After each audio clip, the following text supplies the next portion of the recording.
Hello again, YouTube. Today we have the 2012 F-150 with the 5-liter Coyote engine in it, and we're going to be replacing the coil pack on it.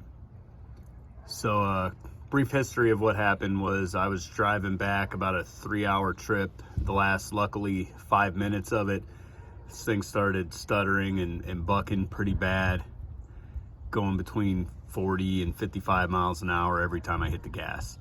At first I thought it was transmission, but then digging a little deeper, it's a misfire. I was able to get the code to come on. It was P0302, so that is cylinder 2, which is going to be this one right here.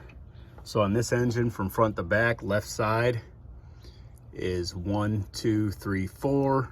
Right side, front to back is 5, 6, 7, 8. I sprayed this bolt down with PB Blaster a couple hours ago before I did the part. I'm going to change the coil pack. It could be the spark plug, but the coil pack, there's only one I could get locally of the OEM ones, and that's what I wanted. So I just went and bought that in case, you know, I did the plug and then I couldn't find the coil pack and would have to wait for it. So I'm going to go ahead and get started here. First, you got this red tab that you're just going to slide up, and that's going to release that. And then there's a little black tab underneath that you push down and you wiggle this connection off.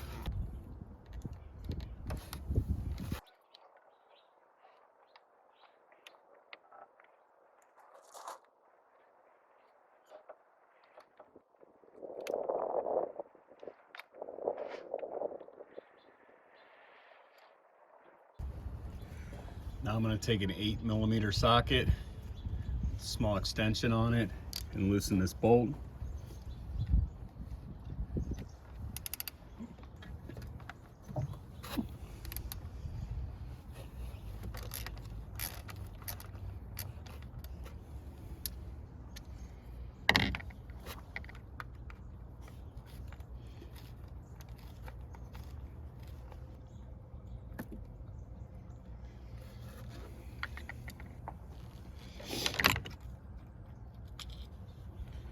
Gonna set that aside so I don't lose it.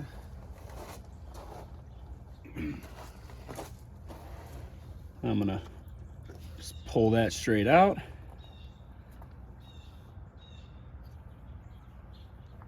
That's that. Here's the new one. I'll put the part number into the description there. This came from Summit Racing. I live pretty close to there, so I was able to go get it. I've heard a lot of horror stories about using aftermarket coil packs, so I went ahead and got the OEM one.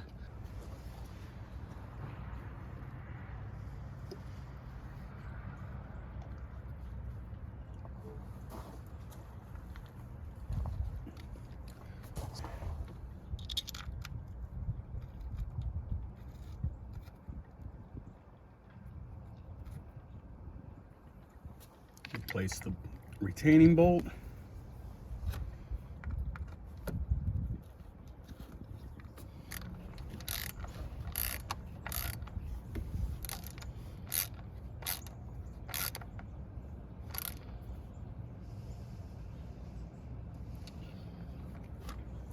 Now, I do not have the torque specs for that, so I'm just tightening it up and snugging it.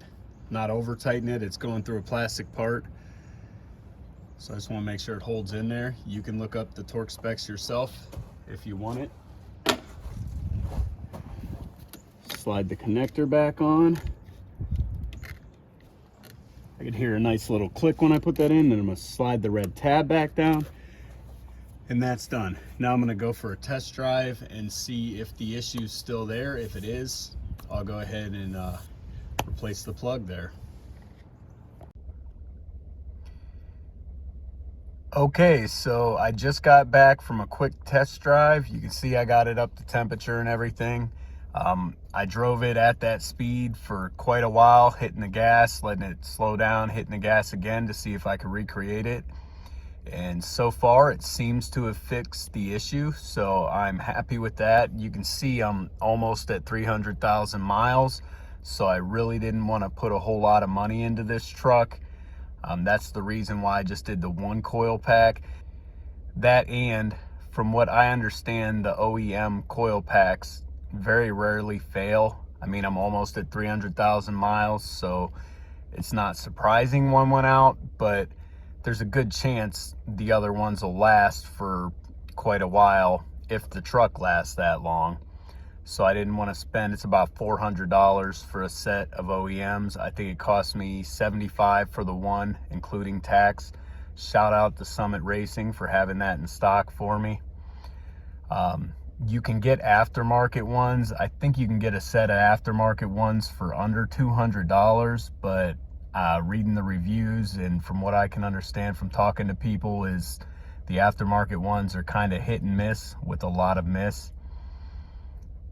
So if you have this code or one of the codes for the other cylinders, you can check your plugs and the coil packs, and hopefully this video helped you. If it did, please hit the thumbs up, subscribe if you can. Have a good day, and thanks for watching.